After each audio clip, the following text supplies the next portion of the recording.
Okay, welcome everyone. This we're coming up on week 13 predictions for the algorithm pro football analysis. Last week was a very good week. Ended up going 10-6.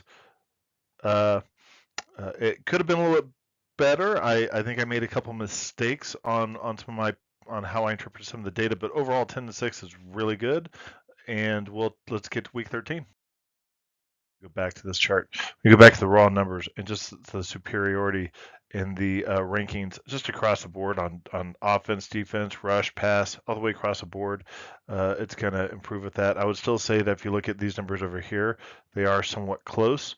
But then when I throw when I look at the data, correcting for the model discrepancy against real performance, that increase for Buffalo, the advantage for Buffalo increases.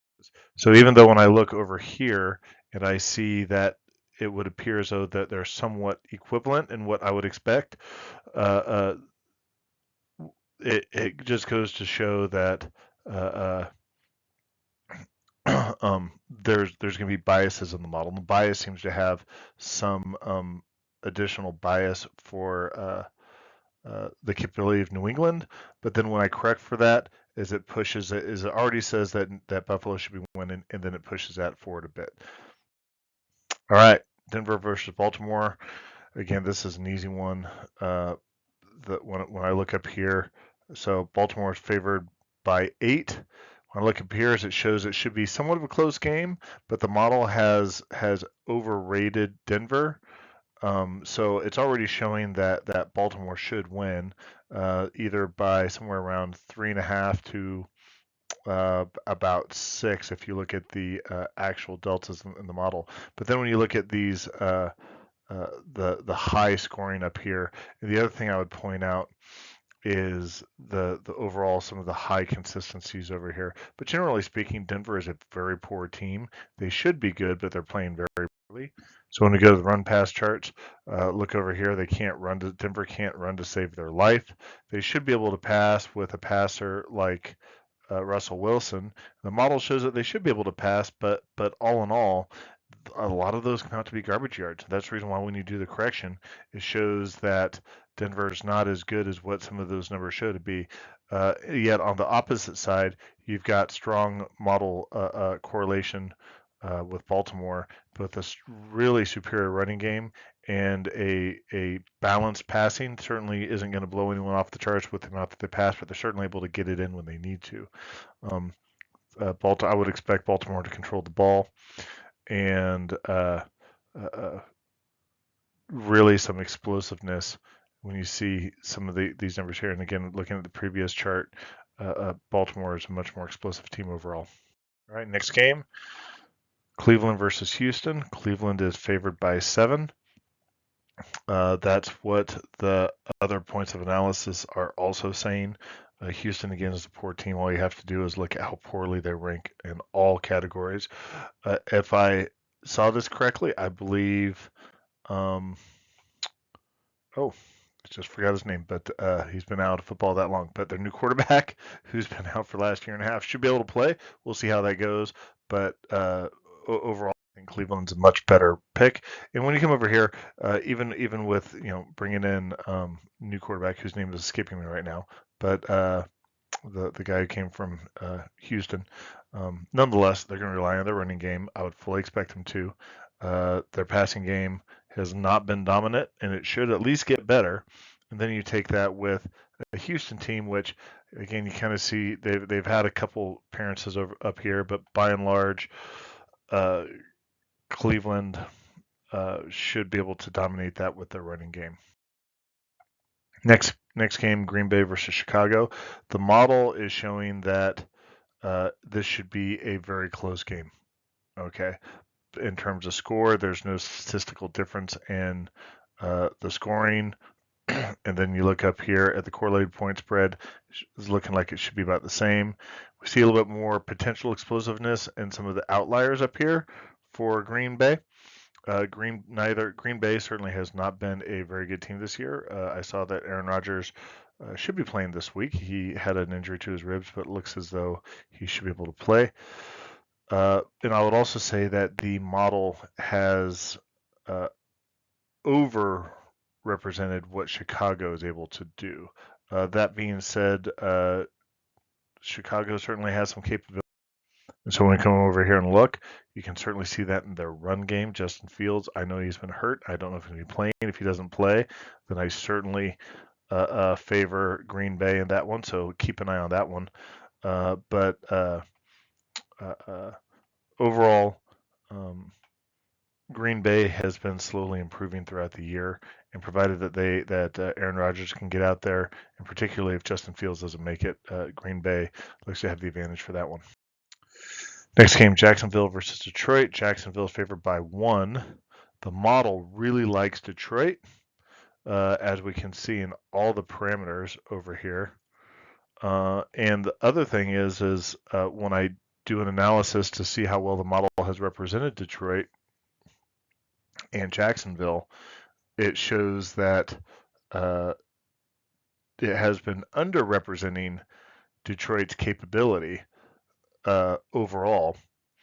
I'm sorry, I misread this. The model really likes Jacksonville. The model really likes Jacksonville. I'm sorry. The model really likes Jacksonville, but I'm picking Detroit because when I do the adjustment, it shows that Detroit is much more even when it comes to Jacksonville with that. So I apologize for that confusion. So I'm picking Detroit just because Detroit has certainly shown a lot of improvement throughout the year in their capability. They have an explosive capability. They seem to be able to put points on the board when they need to. Jared Goff has certainly been leading a pretty good pass game for the most part. They're protecting them. It shows they've thrown some interceptions, but compared to some other teams, not too bad. It looks as though Detroit's got a problem controlling the ball, but they've also got some explosiveness, and you see that in their scores. And again, when you go back and when I compare what the model, how the model has, how accurate the model has been with both of these teams, it has overrepresented Jacksonville and underrepresented Detroit. So that's the reason why I am taking Detroit to uh, to win this game. Next, Kansas City versus Cincinnati. KC is favored by 2.5, and the model also likes KC across both the probability of winning and then just in the median point scores as well. The one thing I'll say is when I look at the model, is it is showing that has been underrepresenting what Cincinnati can do, but it is still showing that Kansas City should win this game. And again, it's really hard to pick against, particularly in a close game like this. Conference rivalry, the matchups are looking close. The point spread is close. Both teams are starting to play well. It's always difficult when they're not playing well. And when you look at the run pass charts, we can see that Cincinnati, with Joe Burrow, they've been putting up some points. I'd also say that I think that it looks like some of the receiving core for Cincinnati is not going to be playing. That will certainly make a difference. Cincinnati still has a hard time protecting Joe Burrow. But if you look over here, both teams are pretty explosive. So all in all, it should be a close game with Kansas City having the edge. All right, here's another one where the Bayesian correction revision is leading me to choose a different team by quite a bit. So actually, let me rephrase that. The model likes the Jets. The model also says that it's been underrepresenting Minnesota. The point spread is favoring Minnesota as well. The model really likes the Jets. When you come down here and look, the the the Jets have a really good defense, and that's not surprising given their coach. Minnesota has some problems with their offense. Furthermore, they also have some problems with their defense as well. I would say that if the Jets follow the same game game plan that they did this last week, I really feel comfortable with this. We come to the run pass charts over here. Minnesota, Kirk Cousins has certainly shown some ability to put up some passing yards, but with that, the Jets have a good defense. They've demonstrated that they can be relied on. And if you come over here and you look at they're having a hard time protecting the quarterback. A lot of interceptions. That's a really high number over here. Kirk Cousins has a problem with that. And then when I look at their explosiveness, they don't look all that terribly explosive. And when you can compare that down here to the Jets, a lot of explosion down here. And that's what they're controlling the ball a little bit better, particularly if Zach Wilson's not going to be playing. They're going to be going with a bit more conservative game plan. And look what they did this last week. They did very, very well. Um, so with that, I am taking the model likes the underdog, even though the model has underrepresented Minnesota's capability. Even with that, the Jets have a lot of solid capabilities there as well. Seattle versus the Rams. The Rams are a horrible team this year. About the only good thing that I see here is that they've got a good defensive rush rank. But beyond that, Matthew Stafford's out. I don't know if he's expected to play. Wouldn't surprise me if they don't play him much the rest of this year. There's certainly no reason to. They're not making the playoffs. Why risk it? Meanwhile, Seattle has shown that they can put up some points. They lost last week, as I predicted, but it was still a close one. They put up a lot of points. And the when we come down here and look at the run pass charts, again, the model says, hey, look, see, LA, they can put up some passing yards. When you look at a lot of those yards, they look to be a lot of garbage yards. And then when you come over here to Seattle, they've got some solid game going on over there. And then, again, something that we've seen, the Rams are having a hard time keeping their quarterback upright. They're having a hard time rushing the ball. A lot of interceptions, as you expect when you're getting a lot of sacks, a lot of turnovers, just really a lot of poor football. They can't find the long game, and you're just not seeing that over in Seattle. Okay, Philadelphia versus the Titans. Philly is favored by 5 points. The model slightly likes Philadelphia by about 2 to 3 points, as we can see over here by either the probability of winning or the median outcome, the median scores coming out here. So this should be an outstanding game. When I use the Bayesian revision, it gives a slight advantage to Tennessee. So even though the model says that Philadelphia should win, it's still close. And then when I use the Bayesian revision, it says that it has been underrepresenting Tennessee's capability, and that their running capability should, and their defense should, in which I would also point out the Bayesian revision is showing that it's been overestimating what the Eagles are going to be doing. So with that, 5-point spread is pretty big. Tennessee has a really good, and the model has overall overrepresented the capabilities of Philadelphia and underrepresented that of Tennessee. And so then when we come over here, both teams are going to be really strong when you start to look at these. So you don't see a lot of differences there. But with that 5-point spread and a strong strong Tennessee team, I think that's a good underdog to take. Washington versus the Giants. Washington is favored by 2.5 points. The model is saying it is statistically dead even. With that, I am taking Washington to win. The Bayesian revision also gives an advantage to Washington as well. Again, both teams I think are far exceeding what anyone really expected them to do. Certainly, we can see down here that Washington's on a 3-game winning streak. Meanwhile, New York's lost their last 2. We go to the run pass charts. New York still has that solid rushing game. I also think that as that season goes on, it's hard to maintain that level of rushing. And meanwhile, Washington seems to be finding some of that mojo all the way around, particularly in that passing game. And then, but more importantly, Washington does a lot better job protecting the quarterback. Neither team is particularly explosive in that regard. A little bit more to the Giants, but again, um, all indicators are pointing that Washington is improving faster than what New York is. Pittsburgh versus Atlanta. Pittsburgh is favored by 1 point. The model likes Pittsburgh by a little bit more than that, not too much more. So I'd say that is probably a pretty good point spread. And then with the Bayesian revision, it also gives a more significant advantage to Pittsburgh as well.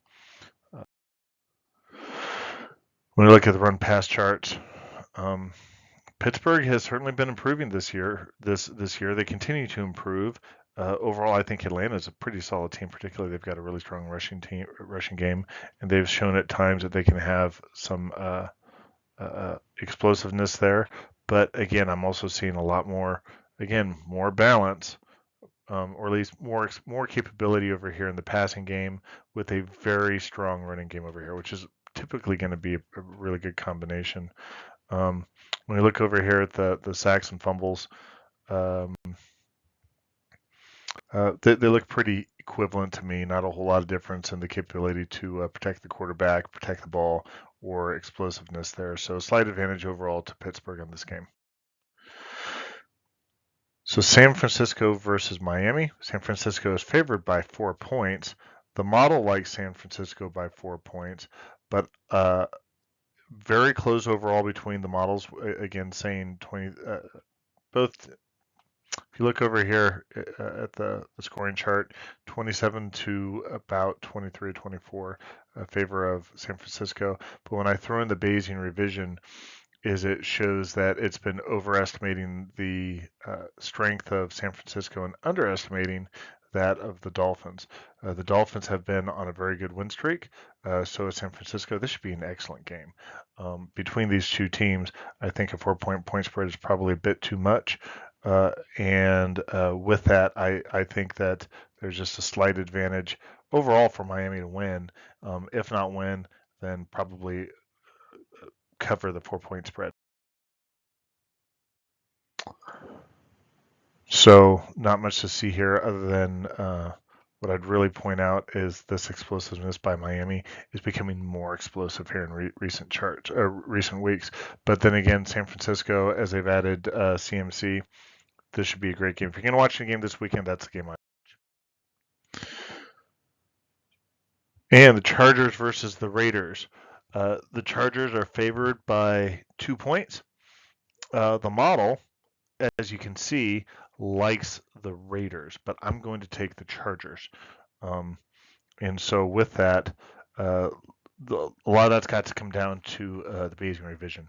When I look at it, the model has been overemphasizing in the latest analysis has been overestimating the Raiders and underestimating the Chargers.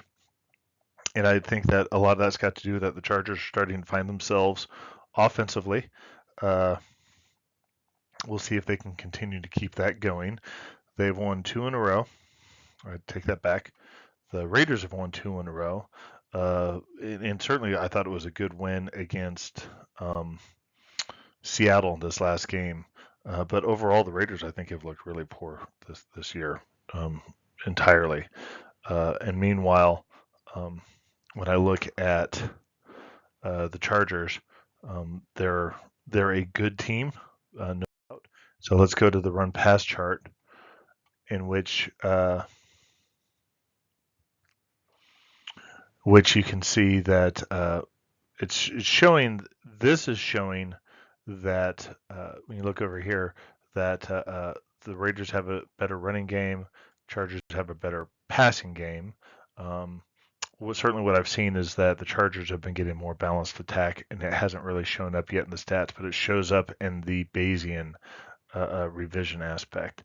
When we come over here, I don't see a whole lot of difference in some of these charts, other than the Chargers protecting the quarterback a bit better, controlling the ball a bit better. Both teams show some explosiveness over here with a little bit of an advantage to the Raiders. But all in all, I think the Raiders have lost a lot of really bad games this year, and the Chargers have been showing a consistent improvement as well. All right, Indianapolis versus Dallas. Dallas favored by 11. The models pretty much agree with that, as does the Bayesian revision. Not explosiveness down the field, which makes a big difference. All right, and then for the Monday night game, Tampa Bay versus New Orleans Saints. Tampa Bay is favored by 3.5, and I'm going to take that. When I do the Bayesian revision, it says that it's been underestimating Tampa and overestimating New Orleans, which pushes that point differential higher than the minus 0.1. So, and I'm willing to go with that. Again, neither one of these teams are exactly lighting it up this year, so that always makes it difficult to figure out what team's really going to show up. Anytime you've got Tom Brady on a field, anything can happen. They haven't been able to run the ball, as you can see here. They've been fairly consistent at their passing game throughout the year. Sometimes it's difficult to tell with some of the garbage yards. New Orleans has shown a good propensity to be able to run the ball. So overall, this should be a close game with the advantage going to Tampa Bay. Wish you luck, and we'll talk again next week.